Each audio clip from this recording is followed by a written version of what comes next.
The meeting hall on Archon Prime was unlike anything Jiho had ever seen. It floated in the darkness of space, a massive structure made of materials that seemed to shift between solid and liquid. Through the transparent walls, he could see distant galaxies spinning slowly, their light painting the chamber in colors that had no names in any human language. Jiho adjusted his translation device nervously. He was young for an ambassador, barely 35, and he knew the other species saw humans as children playing with dangerous toys. 3 generations ago, his grandfather had been born on Earth, back when humanity still believed they were alone in the universe. Now here he stood, representing his entire species in front of beings who had been alive since before humans discovered fire. The Council of Elders sat in a circular formation. There were 12 of them, each representing civilizations so old that their histories made Earth's entire existence seem like a brief afternoon. HFY, the eldest among them, occupied the central position. Her crystalline body caught the starlight and split it into thousands of tiny rainbows that danced across the floor. When she moved, it sounded like wind chimes in a gentle breeze. "We gather as we have for 3,000 cycles." HFY's voice resonated not through the air, but directly in Jiho's mind. The translation was perfect, but there was something underneath it, something ancient and sad that no technology could fully capture. To remind ourselves and all who come after us of the rules that keep our galaxy alive. Jiho glanced around at the other representatives. The Krolans, massive 6-armed beings with skin like polished stone, sat perfectly still. Next to them, the Valori, creatures of pure energy contained in delicate crystal shells, flickered with impatience. The Thrain delegation, fish-like beings in water-filled suits, whispered among themselves in their bubble language.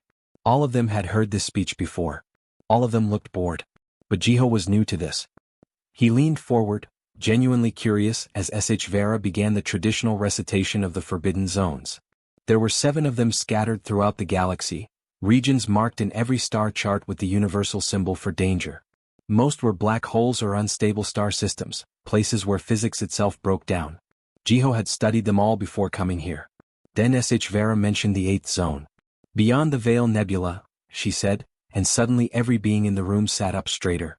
The boredom vanished. "Beyond the Veil Nebula lies a region we do not enter. Do not challenge what dwells there. Do not provoke. Do not investigate. Do not even look too closely." Jiho frowned. The Veil Nebula wasn't on any forbidden list he had seen. In fact, human scientists had been planning an expedition there for months.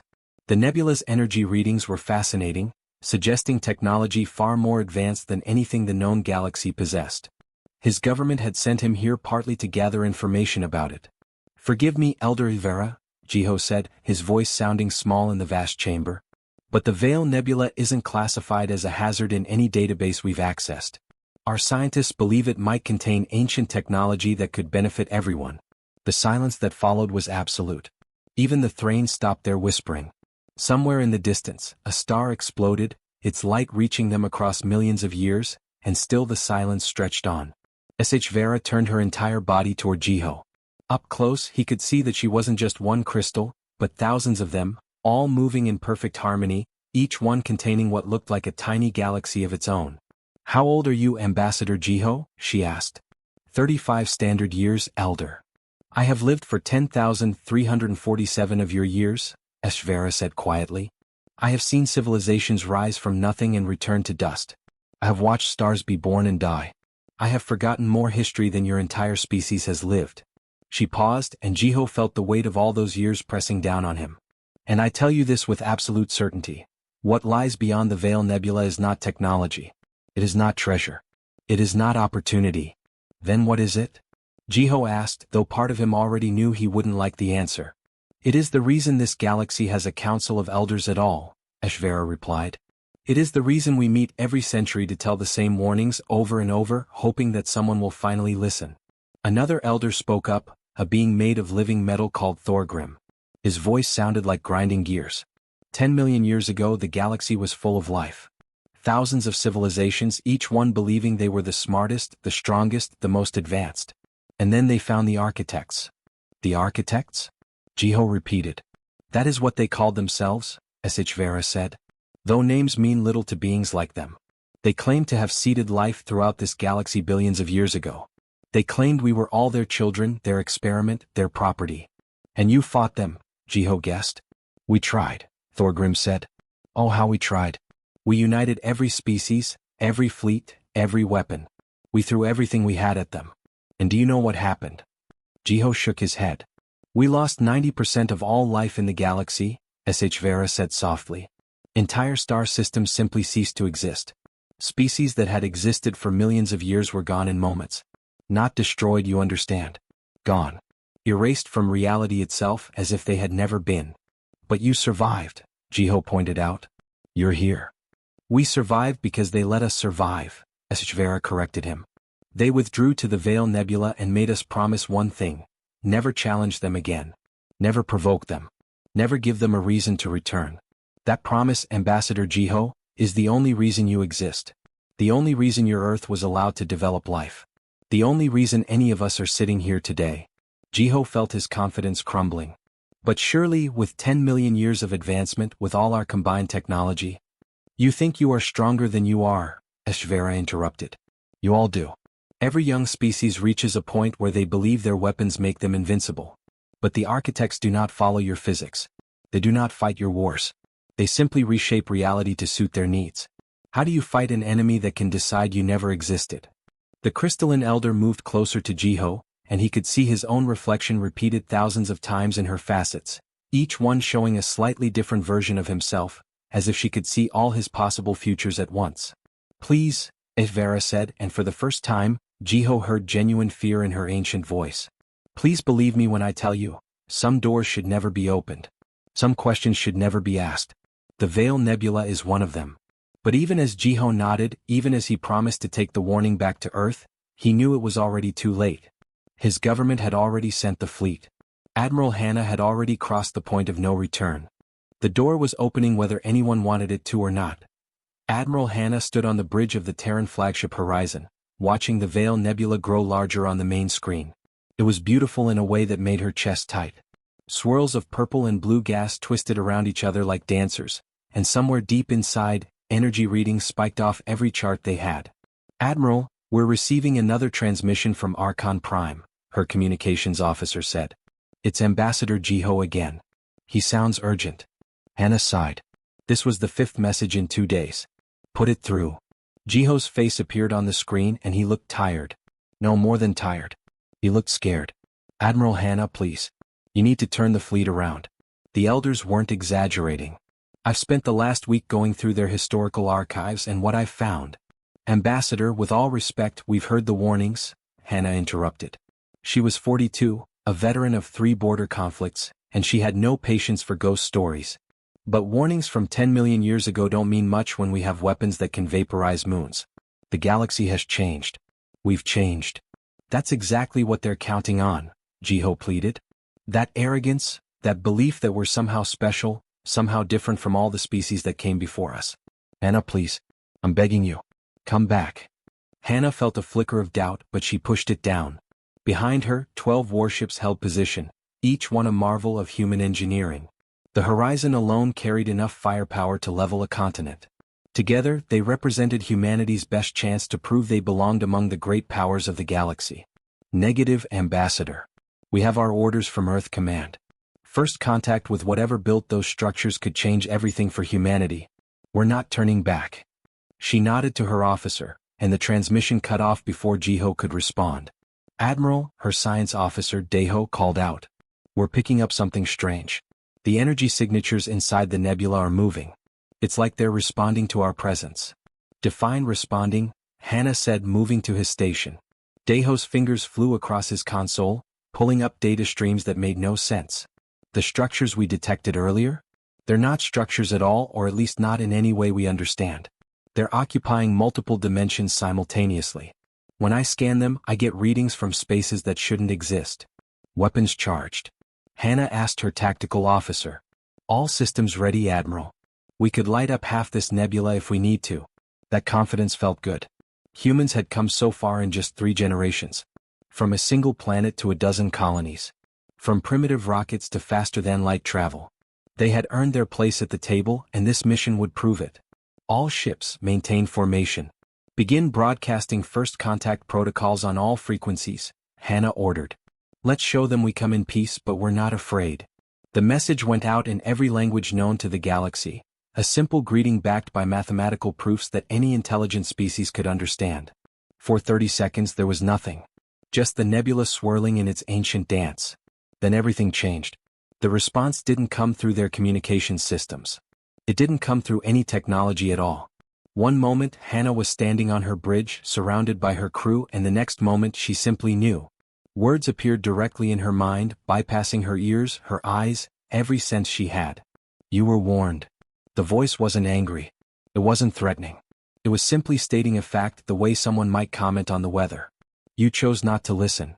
Around her, Hannah could see her crew grabbing their heads. Some were crying. Others stood frozen, their eyes wide with terror. Whatever was speaking to them was speaking to all of them at once, and there was nowhere to hide from it. Now you have invited us. The Veil Nebula exploded with light. Not ordinary light, but something that hurt to look at, something that existed in colors the human brain wasn't designed to process. The structures Deho had detected began to move, and as they moved, space itself bent around them. Tactical, fire at will. Hannah shouted, shaking off the voice in her head. The Horizon and her sister ships opened fire. Missiles streaked through space. Energy beams that could cut through a battleship's armor lanced into the nebula. Enough destructive power to destroy a small moon converged on a single point. And it did nothing. The weapons passed through the structures like they weren't even there. Some missiles simply disappeared mid-flight. Others exploded harmlessly against what looked like empty space but felt like hitting a wall that existed in too many dimensions at once. They're not real, Deho whispered. Or we're not real to them. Or both. I can't. The beings emerged from the nebula like nightmares given form. Except they weren't nightmares. They were something worse. They were geometry that shouldn't exist, angles that hurt to perceive, shapes that your eyes couldn't quite follow because they extended into spaces that humans couldn't see. Hannah had studied every known alien species. She had seen the Krolans with their 6 arms, the energy beings of Valori, even the hive minds that thought in ways humans could barely imagine. But this was different. These weren't aliens. These were the people who had written the rules that aliens followed. The architects. Evasive maneuvers. Hannah commanded, but it was too late. One of the architects drifted toward the destroyer soul. It didn't attack. It didn't fire weapons. It simply passed through the ship's hull like it was made of water, and where it passed, the ship began to change. Metal flowed like liquid. The crew's screams cut off mid-breath. And then, in a moment that Hannah would replay in her nightmares for the rest of her very short life, the soul simply stopped being a ship. It became something else, something that existed in spaces human eyes couldn't perceive, and then it was gone. Not destroyed. Not blown up. Gone. As if it had never existed at all. Fall back. Hannah screamed. All ships, emergency jump too. But the architects were faster. They moved through space the way a person moves through a room, and space had no choice but to accommodate them. 2 more ships vanished. Then 3. The horizon shuddered as reality itself bent around them. Hannah grabbed her communications console. Her hands were shaking so badly she could barely work the controls. She managed to open a final transmission back to Earth, back to Archon Prime, back to anyone who would listen. This is Admiral Hannah of the Terran Expeditionary Fleet, she said, and her voice cracked with a terror she had never known. We have made contact with the entities beyond the Veil Nebula. They call themselves the Architects. The Elders were right. God help us, the Elders were right about everything. Another ship vanished from her tactical display. They're not invading, Hannah continued, watching as the Architects began moving toward the inner galaxy, toward all the worlds full of life that had no idea what was coming. They're not attacking. They're coming home. And we just opened the door. We just invited them back in. The transmission cut off as the horizon shuddered one last time. The last thing Hannah saw before everything went wrong was her own reflection in the main screen, and behind her reflection, an architect drifting closer, its impossible geometry filling her vision, filling her mind, filling everything until there was nothing left but the terrible understanding that humanity had made a mistake that the entire galaxy would pay for. The Veil Nebula stood empty once more, but the architects were gone. They had entered the galaxy proper, and they were heading home to reclaim what they had always considered theirs. Everything. Retrias, the first world to fall, was a mining colony called Taeyang 7. It had been named after the Korean word for sun because its red giant star bathed everything in warm orange light. 20,000 people lived there, mostly families working the rare mineral deposits that made faster-than-light travel possible. They had children in schools, markets full of food from a dozen different worlds, and dreams of retirement on quieter planets. When the architects arrived, none of that mattered. Minjae was working his shift in the deep mines when the emergency sirens started. He dropped his tools and ran for the elevator, his heart pounding. The sirens meant evacuation, and evacuation meant something was very, very wrong. Around him, other miners were doing the same, their faces tight with fear. "What's happening?" someone shouted over the noise. Nobody knew. The communication systems were down. The lights flickered. And then, through the thick rock of the mine shaft, Minjae felt something that made his stomach turn. It was like the ground was vibrating, but not in any normal way. It felt like reality itself was shaking, like the universe was having a seizure. When he reached the surface, the sky was wrong. The orange sun was still there, but something else was there too. Geometric shapes that hurt to look at floated above the colony. They weren't ships. They weren't solid. They existed in a way that made Minji's eyes water when he tried to focus on them. Just looking at them made him feel sick, like his brain was trying to process something it wasn't designed to understand. "Get to the evacuation ships," someone screamed. People ran in every direction, panic spreading like wildfire. Minjae saw parents grabbing their children, old folks being helped along by younger neighbors. But where could they run? The shapes were everywhere now, descending slowly, peacefully, like snowflakes falling on a winter morning. One of them touched the administration building. That's all it did. Just touched it, and the building began to change. The metal walls flowed like water. The windows stretched into shapes that had too many sides. And then the entire structure folded into itself, disappearing into dimensions that shouldn't exist. The 300 people inside didn't even have time to scream. Minjae ran. He didn't think. He just ran, his lungs burning, his legs pumping as hard as they could. Behind him, he heard more screams cut off abruptly. He heard the sound of reality tearing, like paper being slowly ripped apart. He didn't look back. He made it to an escape pod and slammed his fist on the launch button. As the pod shot away from Tiang 7, he looked through the small window and saw his home disappear. Not explode. Not burn. It simply transformed into something else, something that existed in spaces his mind couldn't comprehend, and then it was gone. 20,000 people. Gone. Just like that. That was the first world. Within a week there were 12 more. Back on Earth, in the emergency council chambers, Jiho stood before a room full of terrified leaders. He looked like he had aged 10 years in 10 days. Dark circles shadowed his eyes, and his hands trembled slightly as he pulled up holographic displays of the devastation. "The architects aren't destroying our worlds," he explained, his voice hoarse from hours of briefings. "They're transforming them. Converting them into something we can barely perceive. Every scan we take shows the same thing. These worlds still exist, but they exist in dimensions we can't access. And everyone on them." He didn't finish. He didn't have to. Everyone in the room understood. Those people weren't dead. They were something worse than dead. They had been converted, transformed into extensions of whatever the architects were building. "How many casualties so far?" asked General Taejin, the head of Earth's military forces. He was an old man, a veteran of the colony wars, and Jiho had never seen him look so helpless. 4 billion sentient beings across 15 worlds, Jiho said quietly. And the architects are accelerating.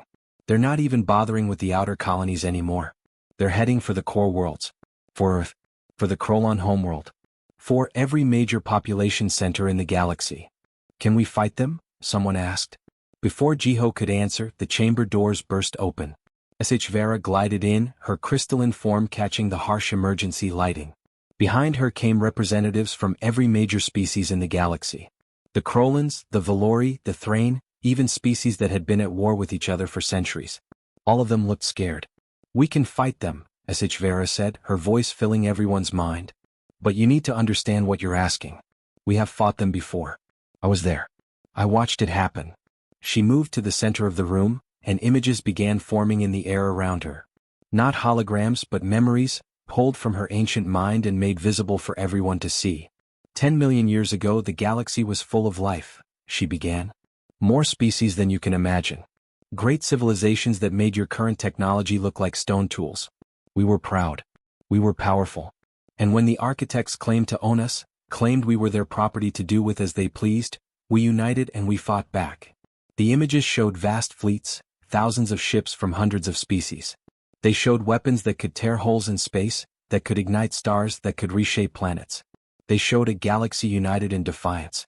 "We threw everything at them," HFY continued. "Every weapon. Every soldier. Every resource. The war lasted 300 years. And do you know what we accomplished? The images changed, showing world after world transforming, disappearing, ceasing to exist.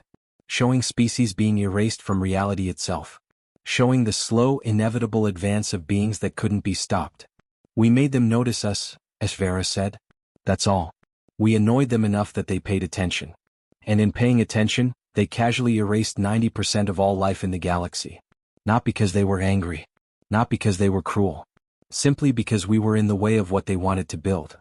But they stopped, Jiho said. You said they agreed to withdraw. Why? I don't know, Vera admitted. That's the truth I've been hiding for 10,000 years. I don't know why they stopped. They just did. One day they were transforming everything, and the next day they withdrew to the Veil Nebula and made us promise never to challenge them again. She turned to look at Jiho, and he saw something he had never expected to see in those ancient eyes. Guilt. I should have told you more, she said. I should have explained better. But we elders believed that if we scared you enough, if we made the prohibition absolute, you would never test it. We forgot that curiosity is what drives younger species. We forgot that every generation believes they're smarter than the last. So what do? General Teijin asked. Do we fight? Do we surrender? Do we run? We fight, said Kronak, the Krolon War Master. His 6 arms flexed, and his stone-like skin seemed to harden with determination. We fight because we have no choice. Because if we don't, we're already dead. Around the room, other species began voicing their agreement. Ancient enemies putting aside their hatred to face a common threat. It was the first time in recorded history that every spacefaring civilization had united under a single purpose. Jiho watched them plan, watched them prepare for a war they probably couldn't win, and he felt the weight of what humanity had done. His species, so young and so proud, had opened a door that should have stayed closed forever. And now everyone would pay the price. Through the windows of the council chamber he could see Earth below, blue and green and beautiful. Home to 8 billion people who had no idea that their entire existence hung by a thread. He wondered if they would live to see another sunrise, or if the architects would reach Earth before they could mount any defense. The war had begun. And humanity had started it. Retrias Captain Yuna had never imagined she would command a ship like this. The Redemption was a hybrid vessel, built in just 3 months using technology from 7 different species. Its hull was Krolon stone metal that could withstand temperatures hot enough to melt planets. Its engines were powered by Valori energy cores that bent space itself. And its weapons were based on elder technology that had been locked away in vaults for millions of years. She was Jiho's daughter, and she carried her father's guilt like a stone in her chest. Captain, incoming transmission from the defense line, her communications officer, Saman, called out. It's not good. Yuna took a deep breath. Nothing was good these days. Put it through. The holographic display showed Commander Hyuk of the Krolon fleet. His usually calm face was twisted with something Yuna had rarely seen in his species, fear. We've lost the Andromeda Junction, he said without preamble. 37 ships. Gone in less than 5 minutes. The architects are adapting faster than we can. Every weapon we use works once, maybe twice, and then they just figure it out. It's like fighting an enemy that learns from every mistake. Yuna felt her jaw tighten. The Andromeda Junction had been their strongest defensive position, protected by some of the most powerful ships in the galaxy. If it had fallen that quickly, nowhere was safe. Fall back to the secondary line, she ordered. We'll regroup at Orion Junction. Maybe if we combine our... The ship shuddered violently, cutting her off. Alarms blared throughout the bridge. Architect presence detected, her tactical officer shouted. Distance, 2,000 kilometers and closing. No, wait, 500 kilometers. Captain, they're not traveling through space, they're just appearing. Through the main viewport, Yuna saw it materialize. An architect construct, a shape that made her head hurt just to look at. It was like someone had taken a piece of 4-dimensional geometry and tried to force it into 3-dimensional space. Parts of it seemed to exist and not exist at the same time, flickering between states of being that shouldn't be possible. All weapons fire. Yuna commanded. The Redemption unleashed everything it had. Resonance weapons that the Elders swore could disrupt architect matter. Quantum missiles that exploded across multiple dimensions. Energy beams that could core an asteroid. The combined firepower lit up the darkness of space like a small star being born. For a moment it worked. The architect construct flickered, seemed to destabilize. Yuna felt a surge of hope in her chest. Maybe they could do this. Maybe they could actually... The construct reformed. In less than a second, it analyzed what they had thrown at it, understood it, and adapted. The next volley of weapons passed harmlessly through it like shooting at smoke. "It's moving toward the medical convoy," Salmon screamed. Yuna's blood went cold. The medical convoy carried wounded from a dozen different species, thousands of civilians who had been evacuated from failing defensive positions. If the architects reached them, "All ships intercept course. Put yourselves between that thing and the convoy," Yuna ordered, even though she knew it was probably useless. But something unexpected happened. Ships from every species in the fleet responded without hesitation. Krolon dreadnoughts moved to block the architect's path. Valori energy ships formed a barrier. Even small human frigates, ships that would be swatted aside like insects, positioned themselves in the way. Yuna watched as the Soul's Revenge, named after the destroyer that had been lost at the Veil Nebula, rammed directly into the architect construct. The ship didn't even slow it down. The architect passed through the Soul's Revenge like it wasn't there, and the ship began to transform. Metal flowed. Reality warped. And then the ship and its crew of 200 simply ceased to exist in any way that mattered. But those few seconds of delay were enough. The medical convoy jumped to faster-than-light speed and escaped. 200 lives traded for thousands. It was a victory, Yuna supposed. But it felt like defeat. Back on Earth, in a bunker 3 kilometers underground, Jiho worked alongside SH Vera and a team of scientists from every major species. They had been at this for months, barely sleeping, barely eating, searching through databases that were older than some stars. "There has to be something," Jiho muttered, his eyes red from staring at screens for too long. "Some weakness. Some reason they stopped fighting last time." Daeho, the science officer who had survived the Veil Nebula disaster by pure luck, looked up from his station. He had been there when it all started, had watched his friends disappear. Now he spent every waking hour trying to find a way to stop it. "The data doesn't make sense," he said. "According to these records, the architects were winning. Easily. They had transformed 70% of the galaxy. And then they just stopped. Withdrew. Made a treaty. Why would a force that powerful, that unstoppable, agree to leave?" Isvera had been silent for hours, but now she stirred. Her crystalline body caught the harsh light of the emergency lamps, casting rainbow patterns on the walls. "I have been thinking about that question for 10 million years, she said quietly. "At first we believed we had hurt them somehow. That our resistance had cost them too much. But that never made sense. They didn't lose a single architect in the entire war. They adapted to every weapon we created. They could have finished us in days if they wanted to. So why didn't they?" Jiho asked. "What if?" Javera paused, and for the first time since Jiho had met her, she seemed uncertain. What if they were never trying to win? Everyone in the bunker turned to look at her. "Think about it," she continued. "They claimed we were their creation. Their children. What if the war was never about conquest? What if it was about testing us?" "Testing us for what?" Daeho asked. Before SH Vera could answer, alarms blared throughout the bunker. A holographic display showed new readings from the front lines. The architects had broken through the Orion Junction. They were heading for the core worlds now. For Earth. For the Krolon homeworld. For every major civilization that remained. Yuna's voice came through the emergency channel. "Dad, if you're listening, we can't hold them. We've lost too many ships. The architects are 3 days from Earth. Whatever you're working on down there, you better figure it out fast." Jiho looked at his daughter's face on the screen. She looked so much like her mother, who had died years ago in a colony accident. He had already lost his wife. He couldn't lose his daughter too. He couldn't lose everyone.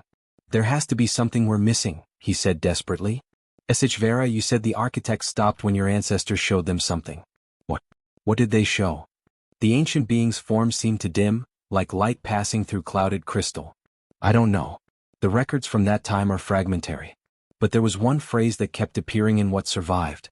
3 words repeated over and over in the treaty documents." "What words?" Jiho asked. "Sacrifice. Self-determination. Choice." And suddenly, in that bunker 3 kilometers under the earth, with the architects closing in from all sides, Jiho understood. The terrible, awful, beautiful understanding hit him like a physical blow. He knew what they had to do.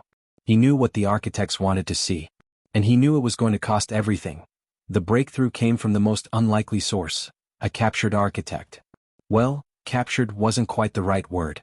The thing had allowed itself to be contained after its physical form was damaged during the Battle of Sigma Station.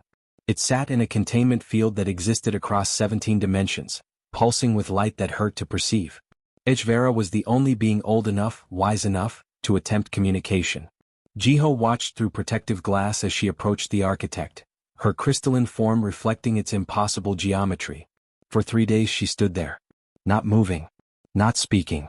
Just existing in its presence, trying to understand something that existed beyond normal comprehension.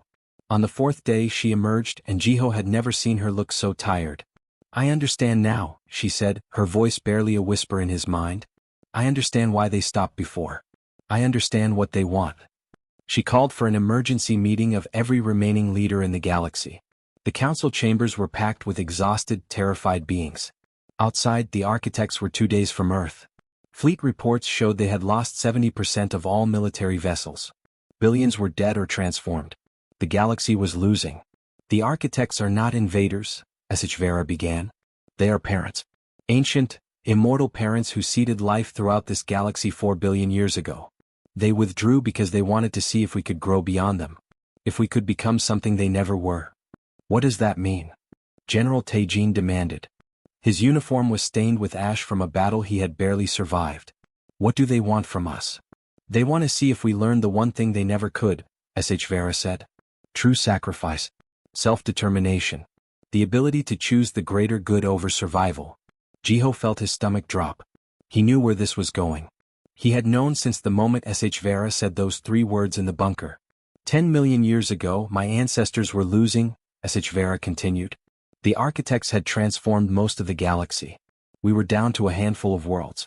And then the survivors made a choice. They decided that rather than let the architects win, rather than submit, they would destroy themselves. All of them. Every remaining world would activate planet-killing weapons simultaneously. They would take their own lives, erase their own species, just to prove they had the right to choose their own fate." The room was dead silent. They sent the architects a message: "We are not your property. We are not your experiment. If we cannot be free, we choose not to be at all." "And that's when they stopped," Jiho said quietly. "When they saw you were willing to sacrifice everything." "Yes," HFY confirmed. "The architects were beings of pure logic, pure order. They had never understood sacrifice. But seeing my ancestors willing to destroy themselves for freedom, to choose nothing over servitude, it changed them. They withdrew. They agreed to leave us alone. Because we finally showed them something they had never experienced: the willingness to lose everything for a principle." "So what are you saying?" asked Kronak, the Krolon War Master. "That we should threaten mass suicide? That worked once, but—" "It won't work again," HFY interrupted. "They've seen that trick. They know we would do it. What they want now is different. They want to see if we've truly learned. If we understand what sacrifice really means."